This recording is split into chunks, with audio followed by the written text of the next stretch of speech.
Welcome back to the channel. Been a little break. Just been really trying to grind and get the car back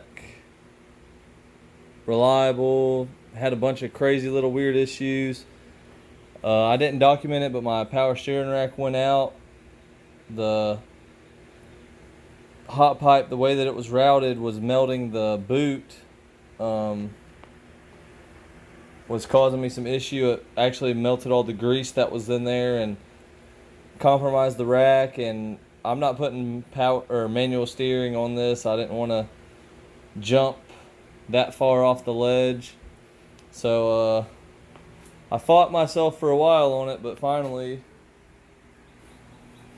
got a good old fender exit. Wasn't my first choice, but the way that the pipe routes around the rack underneath, just I couldn't get any more room from it. I liked having full exhaust. It was really, I struggled with the decision for a while, but got it back together and everything, and been driving it and trying to get things sorted out on it, and driving down the interstate near my house, and had just got some E85, and that's a power steering pulley that isn't on there anymore.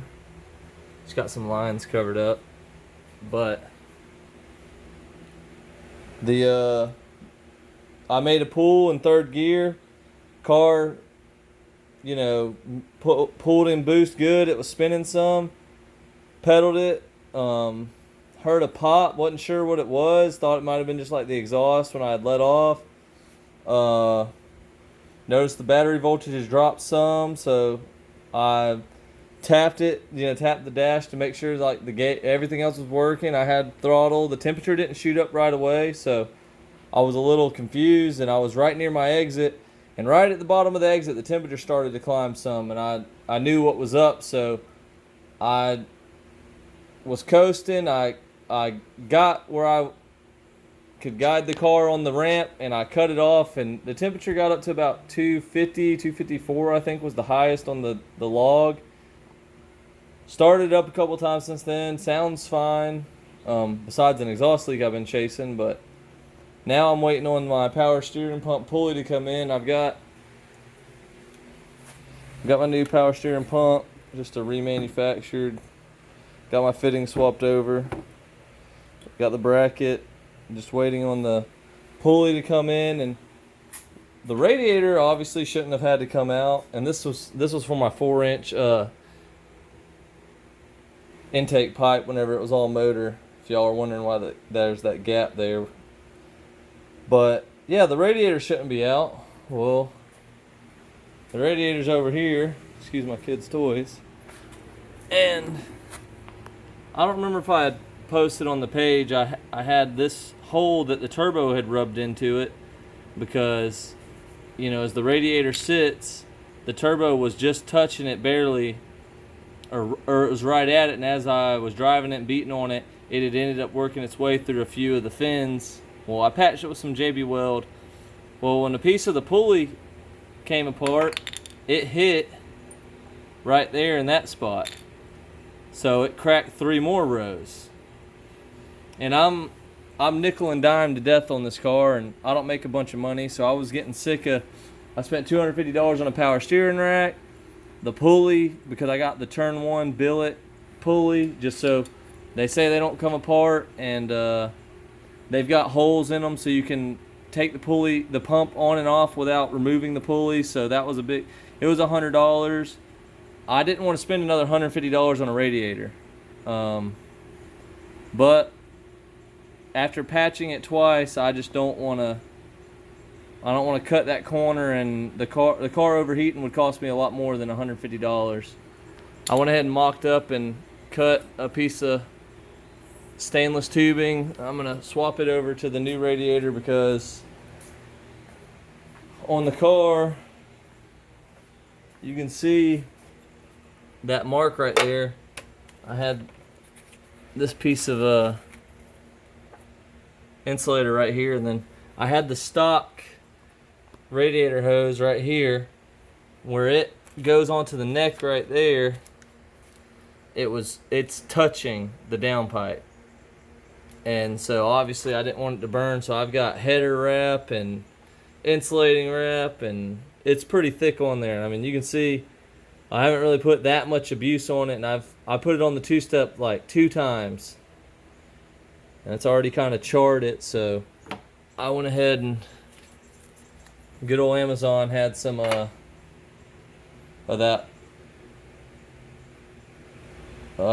radiator hose pipe, and I bought it to put on there. I had to adapt my coolant overflow, so that's another Amazon unit. Doesn't look bad. I mean, little screw on top. It's like 25 bucks. Not bad. Came a little bracket and all. Hose set up, because whenever you run this, let's see if I can guide this. I don't want to lay under the car. Where the pipe goes out, that's where the battery tray is, and if you know an F-body, that's where your coolant overflow is. So in doing this mod, you have to remove that tray, and so I had to buy a new overflow. And like I said, this car's been kicking my butt right now. I'm trying to stay positive with everything that's going on nowadays and not being able to race. I guess this is the best time it could have happened. Races are just now getting going again, but I'm chasing issue after issue here lately, it seems, and spending money left and right, and it's not good money, it's dirty money. It's fixing parts that you don't think of. I mean, I went to get gas, and now all of a sudden I've got $500 out on a pump, a pulley, a radiator, more fluids, the hose pipe. I mean, just stuff adds up very, very quickly, and it'll get you down. You see why some people just sell a project car after they've been working on it and dumping money in it time and time and time again. And I'm a year in July having swapped turbo, and have probably only made 20 passes racing in the car, and haven't even gotten the car's full potential, because turbo is new to me, learning everything, completely swapping everything around. Plus, I like to baby step into stuff, so I don't skip over anything important or cost myself headache, which seems to be happening a lot here lately. But the car hasn't even been sprayed any. It hasn't ran at full boost yet. So there's a lot of potential there. It's just been a lot of headache and definitely a lot of money. I was one of those people that thought, oh no, I'll do it right. I'll get the things I need at first that'll help me out. Not have all these big issues or make me chase things. You still chase things, especially this was a low 10-second car. Reliable as hell. I could load it up and go run at any track around me or in the state, and it would run right on what it needed to run that day. No problems. Hot, cold, in between, whatever. So I'm hoping to get back there soon. Just got to stay steady on it. And there's been kind of some rambling, but felt like I needed to do an update. And whenever my new parts get here, I'll just go ahead and document that. Hopefully they'll be here soon this week.